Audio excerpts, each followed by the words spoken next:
5000 قسما بالله العظيم حرام، بث عليه 5000 عليه بس 200 لايك يا شباب. لايك والله. أيها الأحبة الكرام، أيها المتابعون في أرجاء الوطن العربي، أو أيها المتابعون معنا عبر بث قنوات أبو ظبي الرياضية والتطبيقات المختلفة المصاحبة لأحداث هذا النقل، لقاء منتخب مصر مع المنتخب البلجيكي في مباراة ودية دولية تقام على أرض الصداقة والسلام على أرض الكويت، حيث اللقاء الاستعدادي للمنتخب البلجيكي قبل خوض غمار كأس العالم، بينما هو استعدادي للمنتخب المصري بقيادة البرتغالي فيتوريا، طاقم تحكيم من دولة الكويت الشقيقة، وتعتبر مباراة تكريمية أخيرة. خلونا نبدأ بالتشكيل المصري. كان بالشناوي وأكرم توفيق وحمدي وعلي جبر وأحمد حجازي وطارق حامد والنني ومحمود حمادة وصلاح وتريزيجيه ومصطفى.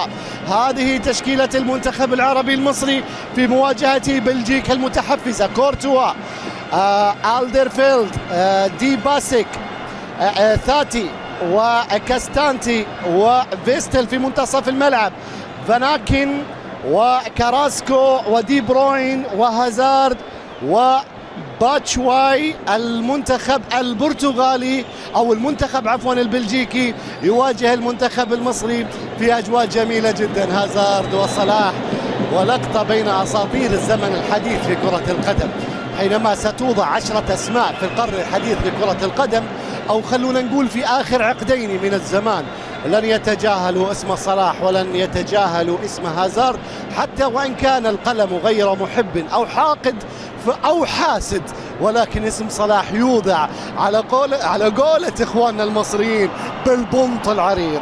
إذن أيها الأحبة الكرام، أيها المتابعون، ننتظر مباراة مثيرة بين المنتخبين. باتشواي هذا هو أمامكم، اللاعب الذي قضى في تشيلسي عدة مواسم واللاعب الذي يلعب حاليا لفنربخشة، بينما هنا أمامكم المدرب الإسباني للمنتخب البلجيكي وهو السيد مارتينيز ابن 49 عاما، بينما فيتوريا مدربا للمنتخب المصري في حقبة جديدة في كرة القدم المصرية، حيث يفوز ثالث لقاء وهو أيضا لقاء ودي للمنتخب المصري. بينما هنا فيستل الذي أمامكم لاعب نادي أتلتيكو مدريد وصاحب خبرة كروية كبيرة، بينما اللي كان بجواره فاناكن لاعب يعني يعتبر من اللاعبين الشباب في منتخب بلجيكا ولاعب نادي كلوب بروج. وهذا هو أمامكم المنتخب البلجيكي الذي يرتدي القميص الاحتياطي، باعتبار أن منتخب مصر يلاقي بلجيكا على أرض الكويت، فمعناتها أن مصر هي المستضيفة لأن بلاد العرب أوطاني. تحياتي عمرو عبد الله معلقا وواصفا الأحداث هذا اللقاء بظهور منتخب مصر. نعم تراجع المنتخب المصري في الفترة الأخيرة، نعم تأثر بخسارة كأس أفريقيا بركلات الترجيح، نعم تأثر بعدم الوصول لكأس العالم بركلات الترجيح، نعم تعرض لمضايقات، ولكن كما تعودنا المصري دائما يقف بشكل سريع يمتص. تشترك، لكن بتمنى الكل يعمل لنا لايك ويشترك بالقناة حتى ما يتم قطع البث. شكرا. بين المنتخبين قبل 102.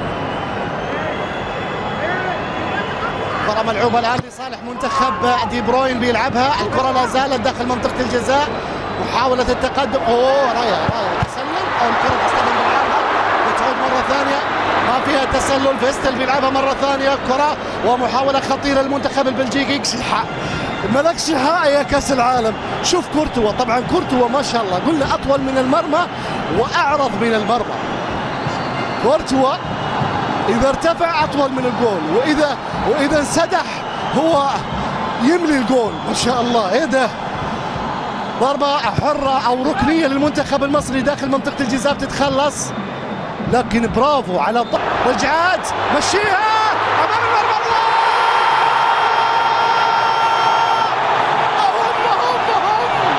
يقدمون أداء جميل. يا سلام يا سلام، فاول وخطأ، زعلوا بين أمامية باتجاه كاراسكو، كرة إلى خارج الملعب، رمي تماس. افرحي يا ام الدنيا، افرحي افرحي، ربي كاتب لك الفرح، افرحي. شفتوا المصريين ولا ما شفتوهمش؟ يعني العاطفة معروف أن مع المنتخب المصري ولا تحتاج إلى دلالات، ولكن أتكلم كاراسكو هدف للمنتخب البلجيكي، اول مرور من انتبهوا. لا كراسكو، يا سلام يا وحش، يا سلام يا شناوي. لا افرحي يا ام الدنيا، افرحي افرحي، ربي كاتب لك الفرح، افرحي. شفتوا المصريين ولا ما شفتوهمش؟ يعني العاطفه معروفه انها مع المنتخب المصري ولا تحتاج الى دلالات، ولكن اتكلم كراسكو كراسكو كراسكو، هدف للمنتخب البلجيكي. اول مرور من انتبهوا. لا كراسكو، يا سلام يا وحش، يا سلام يا شناوي. لا انتبهوا. لا كراسكو، يا سلام يا وحش، يا سلام يا شناوي. لا افرحي يا ام الدنيا، افرحي افرحي، ربي كاتب لك الفرح، افرحي. شفتوا المصريين ولا ما شفتوهمش؟ يعني العاطفه معروفه انها مع المنتخب المصري ولا تحتاج الى دلالات، ولكن اتكلم كراسكو كراسكو كراسكو، هدف للمنتخب البلجيكي. اول مرور من انتبهوا. لا كراسكو، يا سلام يا وحش، يا سلام يا شناوي.